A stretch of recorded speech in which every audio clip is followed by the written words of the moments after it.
Alright everyone, we're back in. You should be able to hear the game much better now. Sorry about that issue. We will try to get this not a problem anymore. So, right, getting right in here, I just need to pull up my, hold on, crap. Okay, give me just 1 second, guys. We're gonna go over to music really shortly here. Work out the technical difficulties.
Alright everyone, sorry about this technical difficulties. We should be good now, once again, for the sound. Everyone should hear things fine, should be much louder, and good to go. Now let me check real fast to see if we are indeed in our game yet. Alright, just let me know when this match is ready to go here, and I'll join you right in there.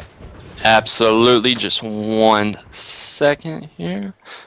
Unfortunately, we don't have our own custom arenas. They are being lent to us, so thanks again, Guild Wars 2 Guru, to Maker, and Sitting on a Couch Gaming for lending us your custom arenas for this event. They're switching the passwords on there, so we'll be able to get in just 1 second. Righto, and for those of you who are unfamiliar, who is hosting this tournament, and what is it all about? So SOAC is hosting this tournament, Sitting on a Couch Gaming. Like I said, it is the profession tournament. So we do have multiple teams, 5-person teams of 1 class. So the first game coming up on our stream is the Warriors versus Necromancers. 5 Warriors versus 5 Necros. We got to see some interesting stuff there. A big shout out as well to Tower Dive TV for helping us put on this. We couldn't have done it without them. So I think we are going to be able to get in. Oh, yep, there we go right there. So you should be able to join on me now. All right, fantastic. Switch cams right back over to the game here. Join friend in PvP. Oh, it's good. Does it not let me set a password doing that? All right, you might have to go up to the actual guy over there. Join the Tower Dive TV bracket. It should be near the bottom. Okay, will do. Just a second, guys. Still figuring out the Guild Wars 2 setups here. The spectator mode is brand new in here, so we haven't had much of a chance to experiment with it yet. There it is, Tower Dive TV bracket. There we go. And join. That's the SOAC bracket. Okay, that was the SOAC bracket. GG. Not bad, but I just gotta get out of there, get in the next one. Well, fantastic job on my part here. Bear with us just a moment, guys. All right. There. Okay, hardly missed. Fortunately, I load fairly fast. And, well, this is Guild Wars 2, everyone. For those of you who aren't familiar with it at all, it is an MMO, vaguely, you know, like World of Warcraft, others like that, more so than any Dota-style game for our regular viewers. PvP is a lot more action-based, and, okay, Tower Dive TV, there we go. Join game. Okay, good, it doesn't show it. Oh, GG, can't spell. And while we're waiting, just want to do some quick shout-outs real quick. Again, Sitting on a Couch Gaming, thank you. Tower Dive TV, IntoTheMist.com, to Maker for letting us use this arena. Guild Wars 2 Guru, thank you guys for helping us put on this tournament. We really appreciate it. Absolutely. So, Now, those of you who are unfamiliar with how the multiplayer matches work in Guild Wars 2, it's kind of a capture the point sort of gameplay. Could you explain what's all about the points and what these teams need to accomplish in order to take the wins from these games? Absolutely, Filibuster. This Guild Wars 2 style PvP, you have 3 capture points.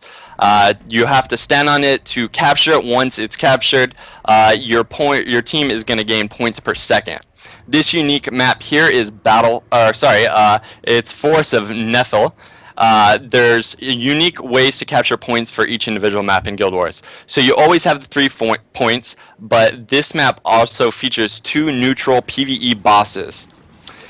Killing those bosses awards your team 25 points as well as a 90-second buff that gives you 50 to all your stats. One will spawn on each side of the map, and you can only get the buff by last hitting. So it sets up opportunities for some really cool steals from enemy teams. Once you get the buff and kill it, it takes 3 minutes to respawn. And it starts at the beginning of the game and every 3 minutes after that. So in this match, it was the Warriors versus the Necromancers. In the red, we have the Necromancer team here. And in the blue, we have the Warriors. What can you tell us about what these classes are capable of and what we can expect to see from some of these fights? Absolutely. If you don't mind, I'd like to bring the coaches in here to kind of talk about their teams. If it's okay if I add people into this call real quick. All right. Turn myself up a bit. Here we go. Add to call. Fantastic. So we'll be hearing from the team coaches. Now, how these teams have been organized is most of the players on these teams are not the professional players from the esports community in Guild Wars 2. They're still newer players to the experience there. And hello there. Now we're going to add these coaches in here, one for each of these teams, who is a more experienced professional player who's going to be helping these teams out in their strategies and such like that. That's kind of all right. So if you could introduce yourself real quick, starting with the Necromancer team captain.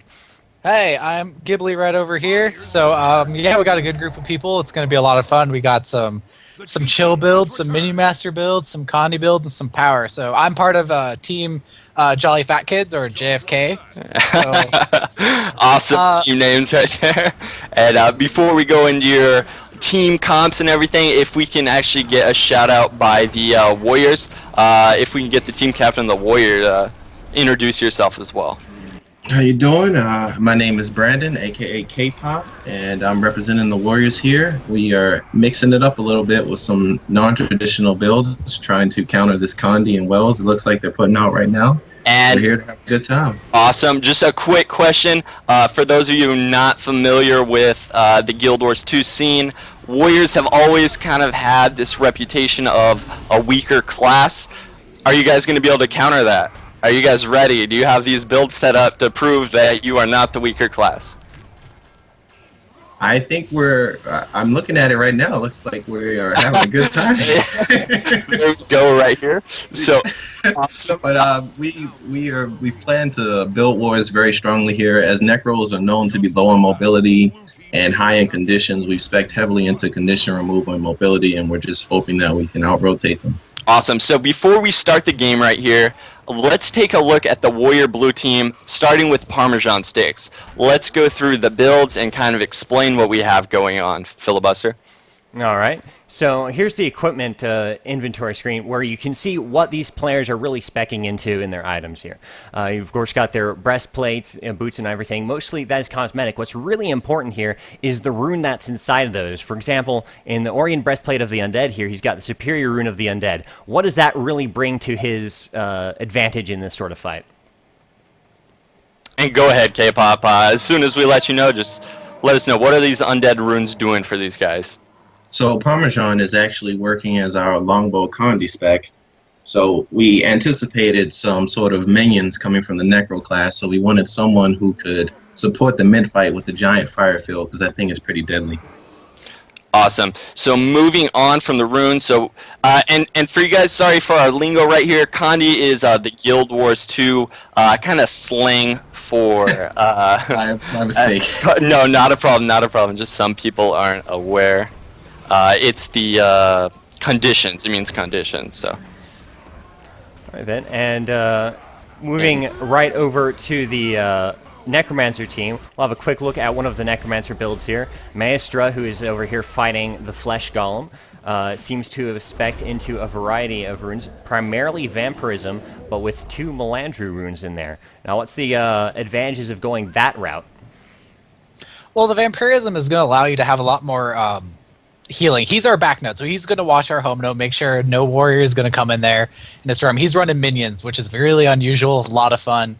The Melandru is going to go against him. It's going to have a minus 10% condition duration, so he's going to be a little bit tankier with conditions since he's not running a staff, so he doesn't have as much condition removal. He's one of the only Necros I know that doesn't run a staff, so keep an eye on this one. He's gonna do some really creepy things, and it's gonna be cool.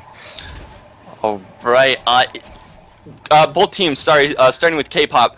Who is the MVP we should be looking for on your team? Do we have kind of a power player that we want to catch their perspective of? So the guy to keep the eye on here is Titan. He's actually anchoring our team here in the mid, and I think out of all of the guys, he probably has the most experience. And you see I have him on one of the more complicated builds we have running here. So just keep an eye out on our mid fights. Awesome. And over to you, Ghibli. What Necromancer is going to be making the plays this game? Probably Iris. Like, they're all like, I didn't really give them any of like my builds or anything. They wanted to stick to their own, so I said, let's go for it. Let's work a strategy around your personal builds, because Necromancer's super personal class. But Iris is running this chill build that he's gonna be kind of like the whole center of the team. We're gonna work epies off of it. We're gonna work poisons off of it, and just like plain out control over it. Right now, and we're getting all those epies off right now. You see there's a little game going in the middle right now that started early. That was deadly. All right, so we got Titan from the Warriors looking to make some plays. We got Iris over there on the Necromancers. Hopefully we're going to see things happen from them. All right, All right, at this point, we're going to go ahead and say goodbye to the coaches as they leave the call and get right into the serious casting of this game. Good luck to both of your teams, coaches. If you can go ahead and hang up on the call for us, we'll get started. Thank you. Yeah, have a good one. All right, so we've seen during the majority of that discussion that the primary of the fights happening have been at the center keep point here, and there's plenty of engagements going down at almost every instant of this as both of these teams are constantly contesting this point. This is the linchpin of the map. We've got players down over. Now, once a player goes down, like Pytalk here, they get some abilities that they can use to try and survive, but if they run out of health or if they get stomped, they are dead, and that is how you get them out of the fight permanently, if you can take the time to stomp them.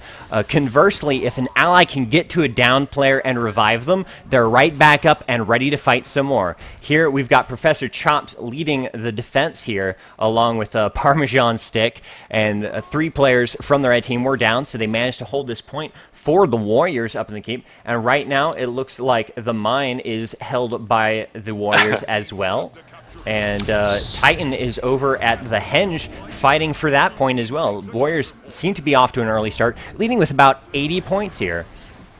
Sorry to cut off. That was actually just a practice round going on. They weren't supposed to ready up yet. They readied up too early, and so we're going to have this game kind of finish, and it will be reset. That way we can start off from the beginning. Important to know. So we can still learn some things from this. So that's very good that they have a practice match. We get a quick view of what's going on in these matches. And we'll continue to have a look at this.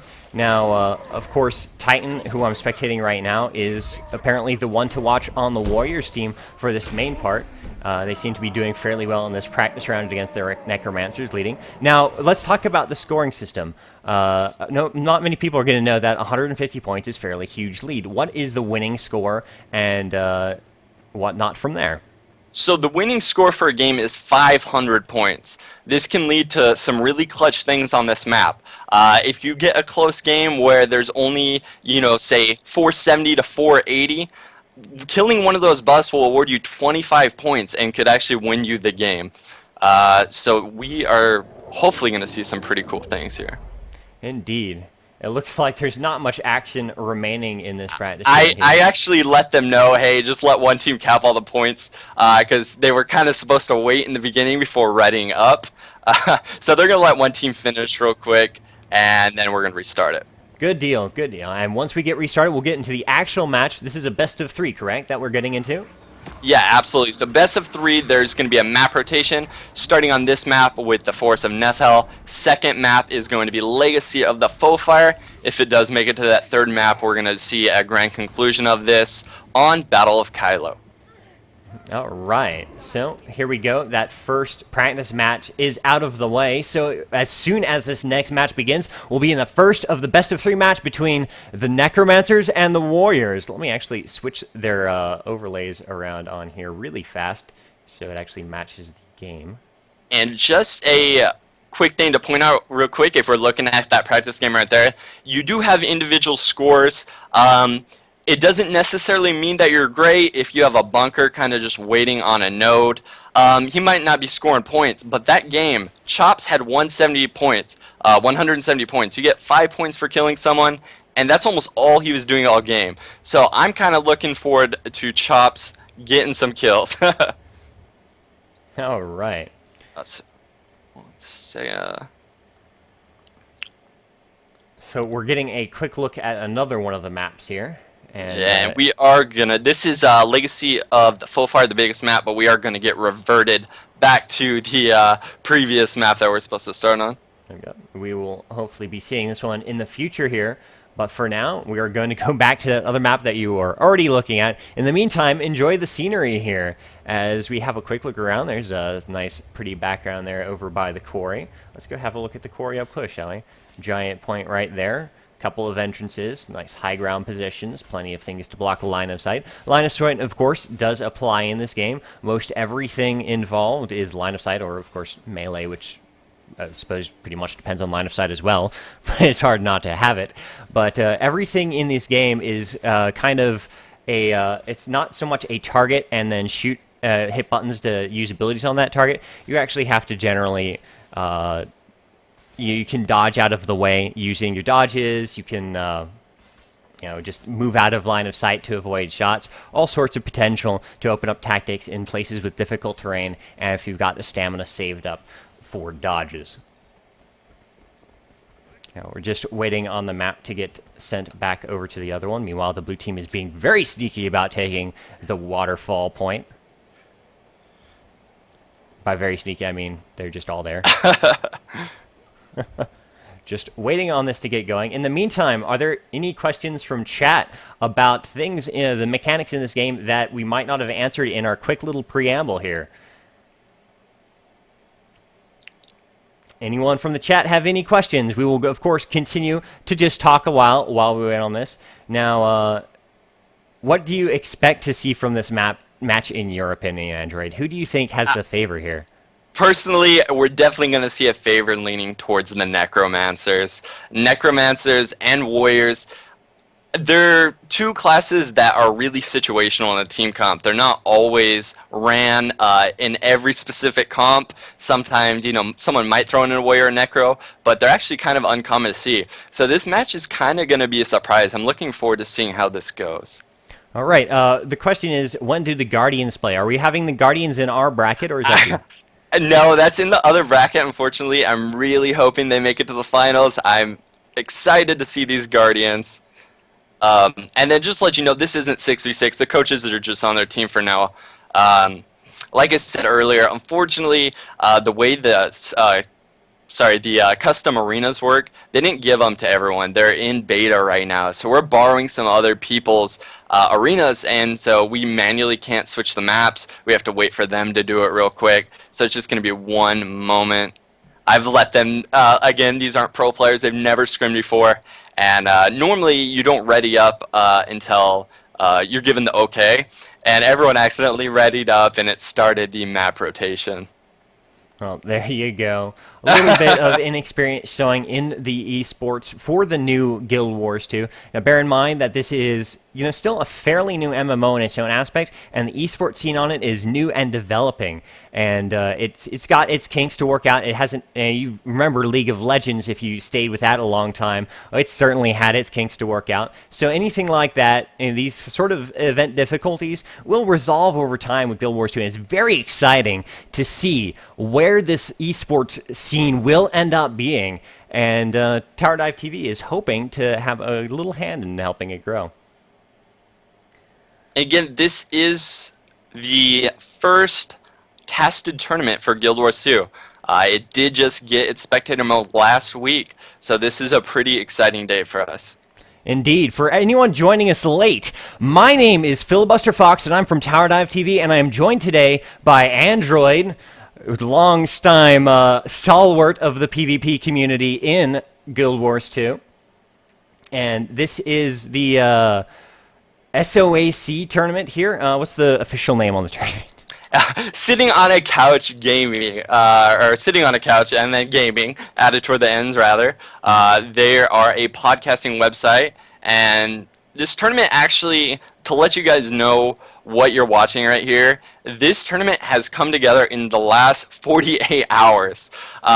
We have gotten around 60 people because this is actually taking place over 2 days. We're having 2 separate tournaments, today and then Saturdays, starting at 10 a.m. So in 2 days, this tournament's got ready. The community's been amazing standing behind us. So I do apologize again for any kinks. By next month when we do it again, it's going to be a lot smoother. Indeed, and hopefully by the next time around, my experience in Guild Wars 2 won't be a quick lesson in what is what.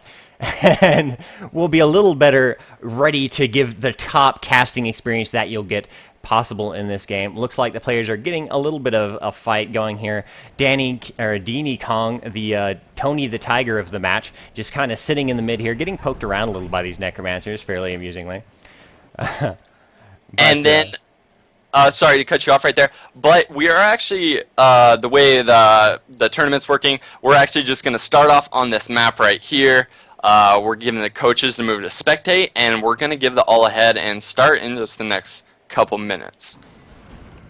And we'll spectate someone different for a change. Now, let's see. Are there any other little questions we have going from the chat here? Anything else?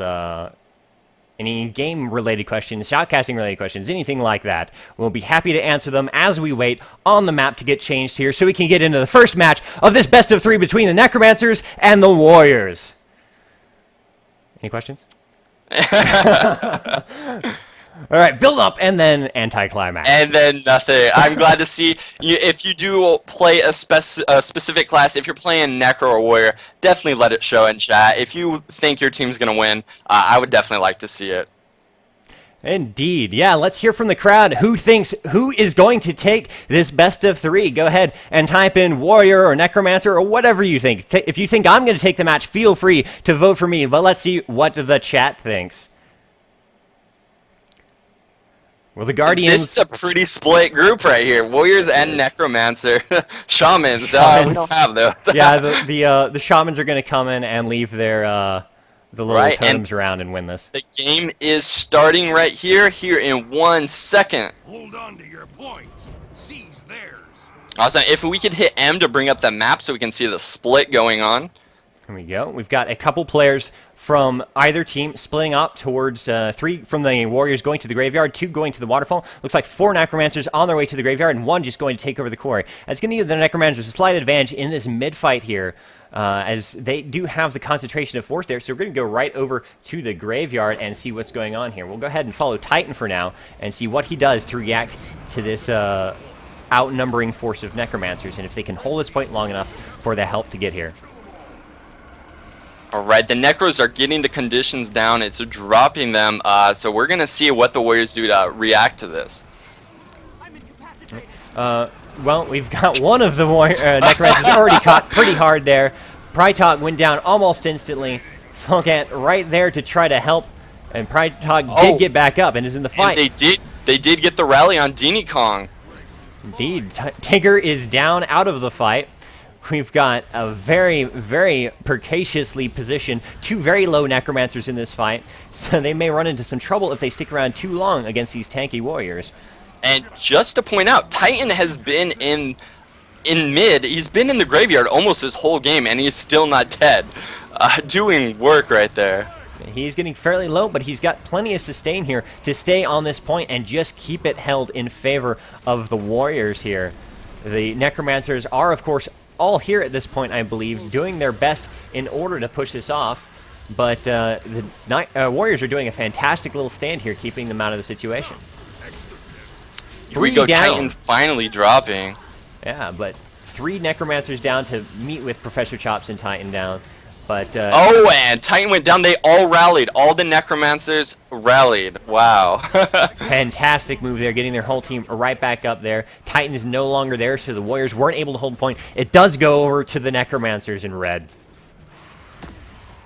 All right, and let's see if they can hold this. This is a big thing. They haven't got it captured yet. Still contested with Chop sitting in there. The points are actually pretty close right now. Whoever gets this mid capped first, they're going to have a huge advantage. Warriors do have a slight lead by about 24 points, but that's nothing significant at this point. It's really going to fall down to who can really take advantage of this midpoint, and if they can make things happen elsewhere on the map. Maybe sneak around, get the waterfall, but I'm not sure the necromancers will want to split up their forces like that. What do you think? We actually have the quarry contested. We had that sneaky Maestra. She headed down there and she actually contested it, took it, and that's gonna give the the Warriors an even bigger lead. Indeed, they're leading by about 40 points now, out to an early start here.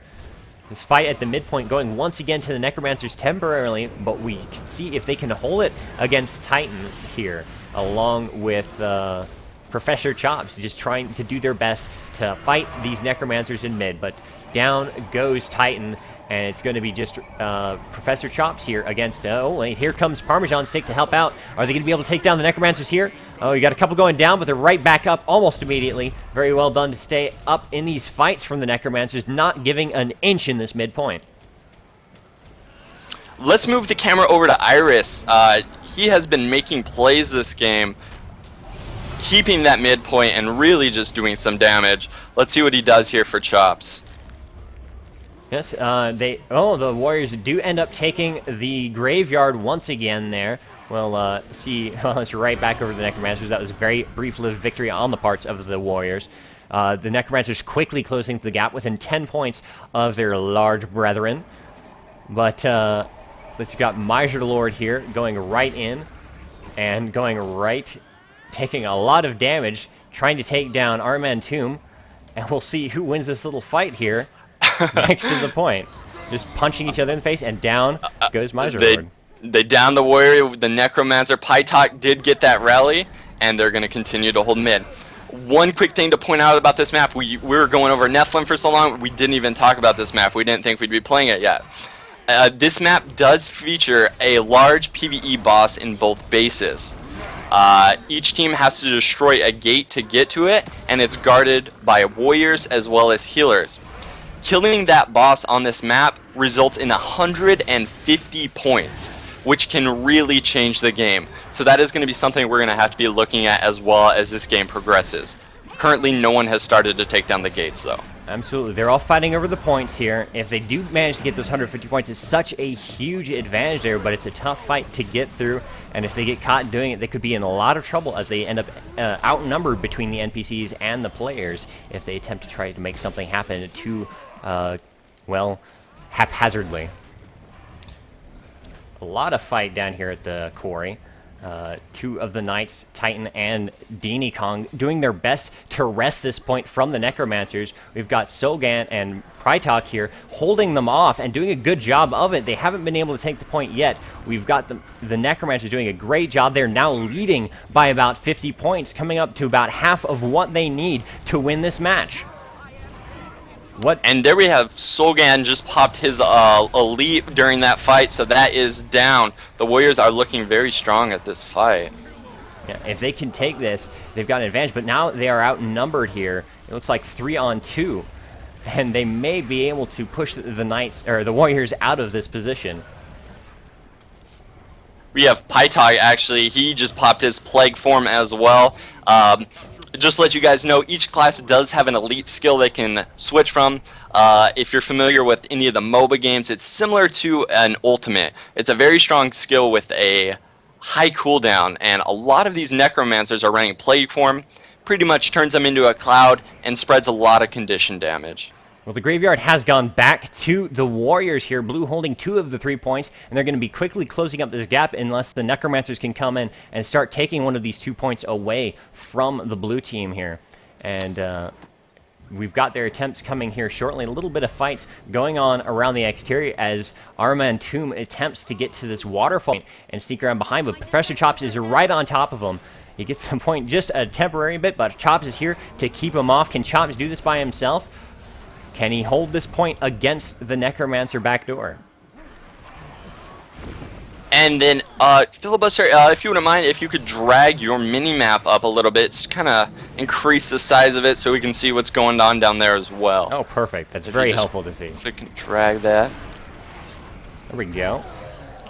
And of course, Graveyard has fallen back to the Necromancers, now with overwhelming force in the location. Quarry and Waterfall still in the hands of the Warriors, but of course, Waterfall is being contested there. But down goes Tomb, and dead he is, successfully protected by Professor Chops in the Waterfall. Let's see if they can take back this midpoint, the Graveyard, and hold on to the Quarry here, as Maestra is attempting to take it, only Mighty Lord here to stop her. And what I'm looking forward to, and it might be the Warriors' best chance of winning this game, Warriors do have very high burst damage. If they can get to 350 points and do a 5-man rush to the enemy's Lord without getting stopped, they could burst the Lord down very quickly and win this game. Well, they are just shy of 350 points now. Both teams are very closely matched. Knights or Warriors just pulling out just by a little bit here. But still, this middle point held pretty well by Iris and Solgaunt here. Titan doing his best to take this point. They're going right in on these Necromancers, caught in the middle of a couple of the Knights here. These big men just swinging their huge weapons around. Definitely going to put up a good fight for this, but it is 2 on 4, it looks like here. Iris doing a good job of putting out plenty of damage onto Titan. But Titan just so very tanky, so very difficult to actually kill. It's impressive how he can just stand in the midst of them for so long. As in comes Miser Lord and goes right onto Iris. Iris now down. We'll see if they can manage to get a stomp on him, get him out of this fight, or if the Necromancers can get him back up. And it looks like the Necromancers are going to have a lot of trouble here. And down he goes. Titan does get the stomp down. Iris is out of the fight here. The Warriors are going to pick up this middle point, the Graveyard, with no trouble at all. They're leading by about 40 points now. And Titan kind of showing off why he is named Titan. This guy does not go down. Exactly. I cannot imagine attempting to try and take a point from this guy. Very, very difficult to kill. And he's just in the middle of everything all the time and just not giving any care to it at all. It looks like the Warriors are leading by about 40 points still here. They're only 70 away from the victory. They don't have to go and burst down the boss at this point. If they hold their point advantage here, if they can hold on to this Graveyard and have a 2-to-1 point advantage here, they're just going to naturally win this fight. The onus is really on the Necromancers to come back in this match, to take one of these points back, or to quickly rush that boss before that 45 points finish. I'm not sure if they have time to do that. It doesn't look like they're going to have the time. This is, if the Warriors don't miss anything up, this is in the bag. What happened was for every kill you get, your team also gets 5 points towards your 500 victory win. Necromancers, they weren't dying for almost the whole game. And then the last couple of minutes, the Warriors have just been killing them over and over. And that's just really solidified their point lead. What do you think may have caused that change throughout the match where the Necromancers were staying very alive very well, and then the Warriors started really taking advantage and killing them? What you saw was they split up. In the beginning of the fight, you had 4 Necromancers going mid, where only 3 Warriors went mid. The Necromancers had numbers for almost that whole game, but the Warriors decided to start backcapping, and that really is what helped them win that. So here's the final scorecard. The blue team, the Warriors, win with 500 points to 408 for the Necromancers. The high scorers, of course, being Miser Lord and Prytalk. They're leading their team in score at the very least, if nothing else. Although definitely Titan Iris both showing off how effective they were, as we was hinted at by the coaches there, at holding those mid points.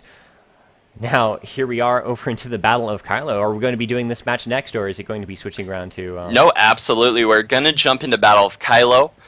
If you want to hit M real quick and go over your overlay, for this unique map, each team does have a catapult. The catapult has unlimited ammo, and you can charge it up to release these devastating AoE blasts to anywhere on the map. The catapult is destroyable, so we will see teams trying to get that catapult down. After 1 minute of the catapult being destroyed, a repair kit will spawn on the enemy side of the map, and you have to retrieve the repair kit, take it back to the catapult, and while doing so, you cannot use any of your weapon skills. Indeed. Now, that terrain destruction from the trebuchet is very impressive to watch and should make for a great fun match. But match is really going to be directed around these trebuchets and their awesome destruction power. It's going to be very interesting to see what the teams end up doing, how they defend these trebuchets, how they attack them, and how they manage to split the team in a way that holds the trebuchets, as well as gives them opportunity to take points, as well as destroy the enemy's trebuchets. I'll be looking forward to seeing what these two teams will do to manage that. How do you think the Necromancers are going to go about doing that? You know, the Necromancers, I have a feeling they might not even try and use the trebuchet. Their power is, and they showed off last game, their power is in numbers. If they give up a member to stick on trebuchet almost the whole game, I think it might hurt them. And the Warriors, in theory, they do have better control of killing the enemy trebuchet. Warriors overall have this higher power damage, and objectives like trebuchet, they don't take any dot damage. You can't apply conditions to them. So Warriors are really going to be able to take down the enemy trebuchet a lot faster than Necromancers will be able to take down the Warrior trebuchet. Right. So we might see them kind of abandon it. I'm not sure yet, but I'm looking forward to see what they do. So to extrapolate on that, you think the Warriors will be doing a good job of attacking the opposing trebuchet and keeping it out of action? I think that's exactly what's going to happen, but we'll see how organized they are. Giving up a member to stay on trebuchet and another one to kind of attack, that can really hurt you. So we're going to see some cool things. All right, so for those of you joining us late, my name is Filibuster Fox, and I am from Tower Dive TV. And joining me today as my co-caster is Android. All right, guys, another shout out while we're waiting. Again, thank you, Sitting on a Couch Gaming, for hosting this tournament, and Tower Dive Gaming for really helping us to promote it and helping us with everything you did. More shout outs to Into the Mist, Guild Wars 2 Guru, and to Maker for letting us use his custom arena. And of course, LOL Pros for partnering up with Tower Dive TV, indirectly helping us out with Guild Wars 2 content, I suppose, but that works out quite well. LOLpro.com, a very nice website to give a check out. Also, be sure to check out the Tower Dive TV website at www.towerdive.tv. You can follow me on Twitter at FilibusterFox. Do you have a Twitter there, Android? Yeah, Twitter at Sean Buell. All right. And good luck spelling that. You may want to type that into the chat. I am actually going to throw that in chat for you guys right now. If you follow Reddit/GW2esports, you probably see me on there. Or if you're on forums, you might be used to that name already. So. And of course, you will be able to see videos on demand from this stream at the Tower Dive TV YouTube channel, which is at youtube.com/TowerDiveTV.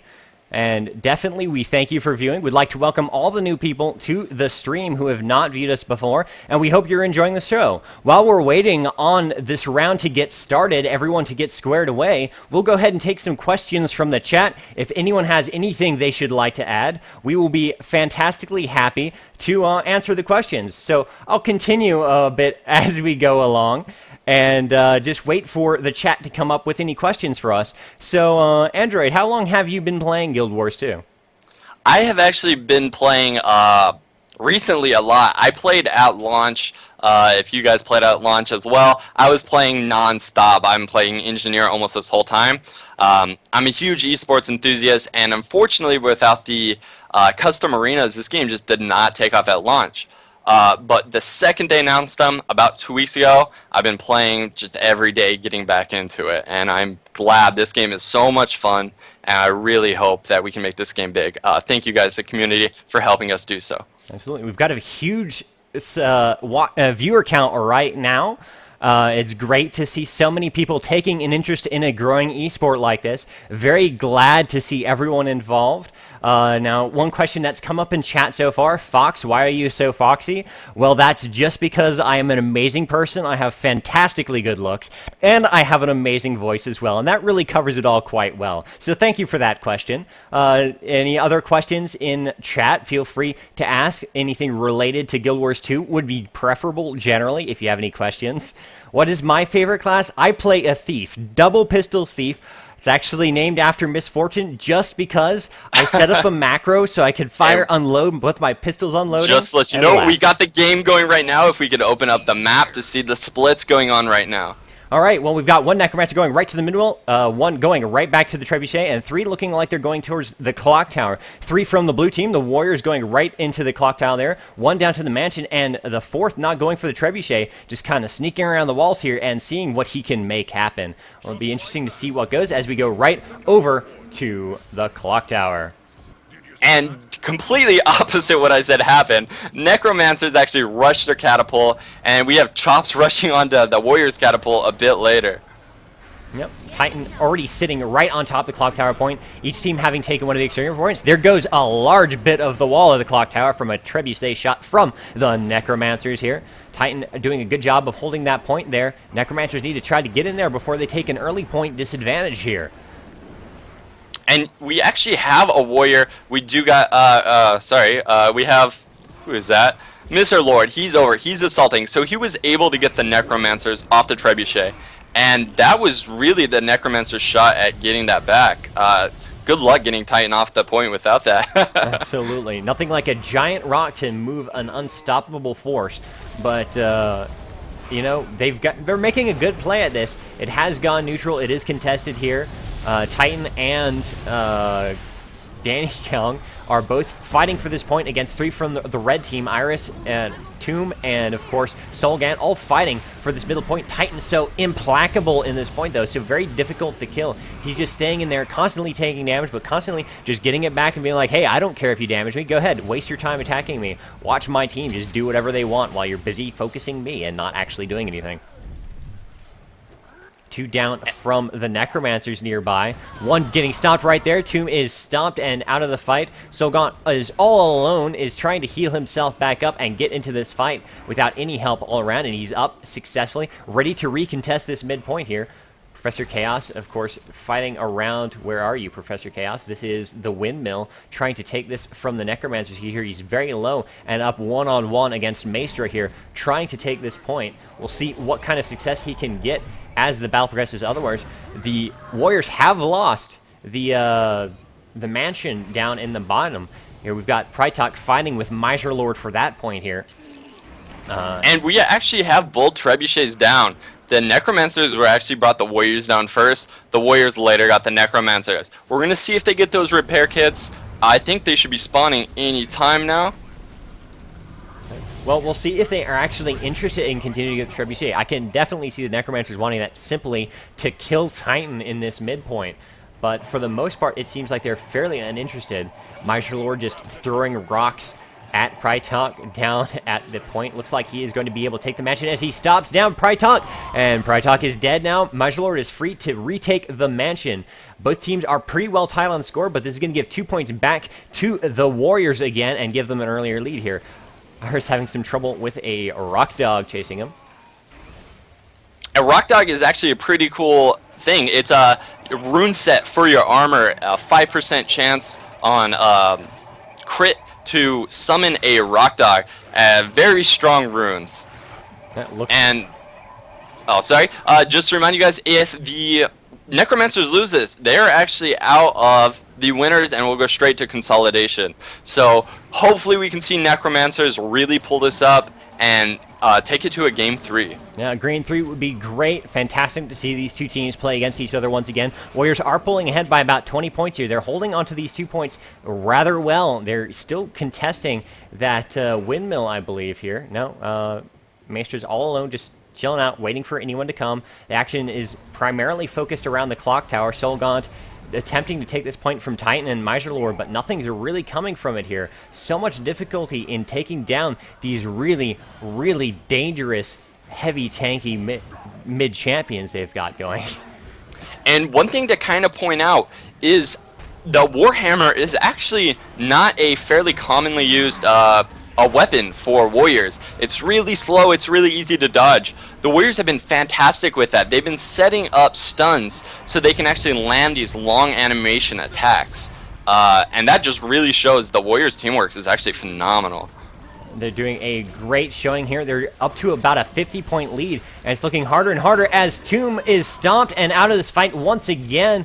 That's giving a 5-4 field fight advantage for the Warriors as they wait on Arman and now Iris to respawn. Iris now taken down.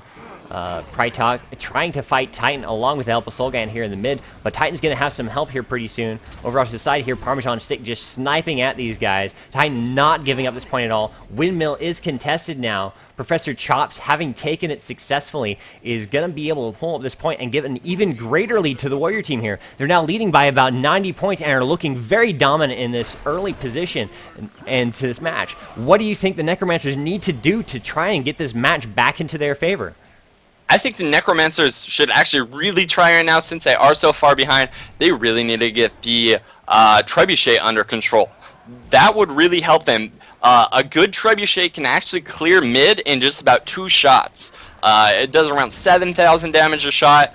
Average person having around 14, anywhere up to 14 to 16,000 health. So that Trebuchet control would be key for Necromancers to get back in this game.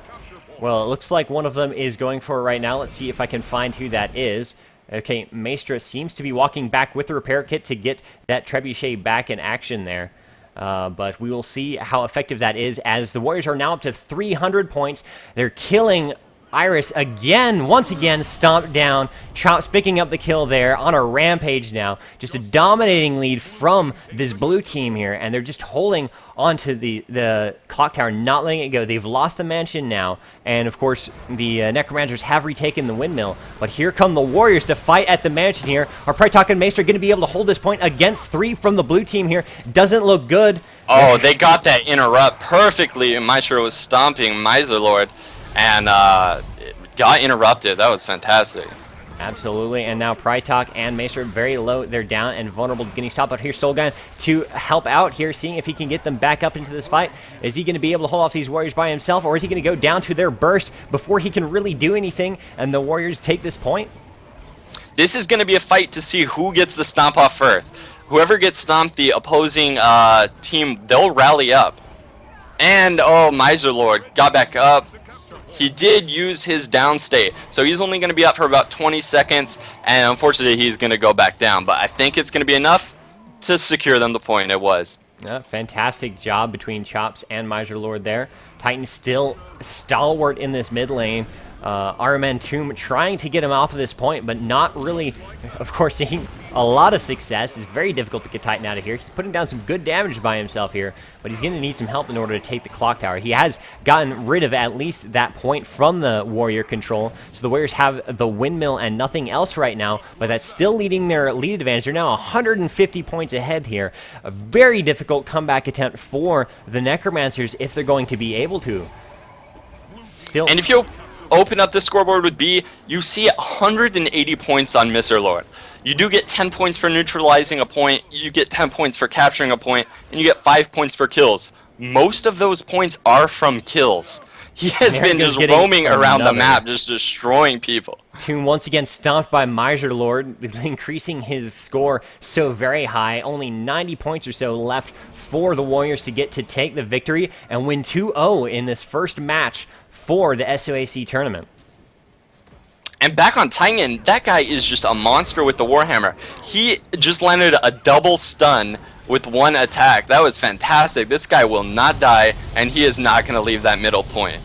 He will not. 3 Necromancers sitting right on the point, but plenty of warriors here to fight against them. Chops, Miser Lord, and Titan all right on top of them. These giant guys just doing their best to murder everyone here from the Necromancers. Only 50 points left for victory, and Solgon just got stomped. Only 2 stomps left to go. Miser Lord and Titan both getting those stomps down, and that's going to leave a nice clear sailing on the clock tower for the Warriors, who are once again going to continue to dominate this match. They really need to have something happen for the Necromancers. Only 30 points left to get for the Warriors, 240 left for the Necromancers, and it looks like this match is just about finished. It's very hard if I were to pick an MVP for this game. Titan Lord has been unkillable this whole game. He has not left midpoint at all. But you do have Miser Lord. He's running around. He's disrupting the Necromancers by just murdering them one by one. This is a very hard game for MVP. Yeah, Miser Lord and Titan both doing fantastic jobs. Of course, the rest of the team did a great job for the Warriors. Good showings all about. But Miser Lord, Titan, clearly really strong. Chops got an excellent score in this match as well, doing a good job fighting for some of these points. But that's it, 500 points to 279 points, giving the 2-0 victory to the Warriors, who will move on in the tournament to the next round of the brackets, the semifinals here, against whoever wins this next best-of-3 matchup. And next on our stream, we actually have the Engineers versus the Rangers. This is going to be a very interesting game to see. Rangers recently got buffed in the last patch. They've been extremely strong, and Engineers have always been pretty strong. We're probably going to see both classes run conditions, maybe some power or bunker builds in there as well. So it's going to be awesome to see. If you can go ahead and toss on your webcam there. Yeah, let me turn that And fix right your back mic on. up just a little bit. You're a little loud.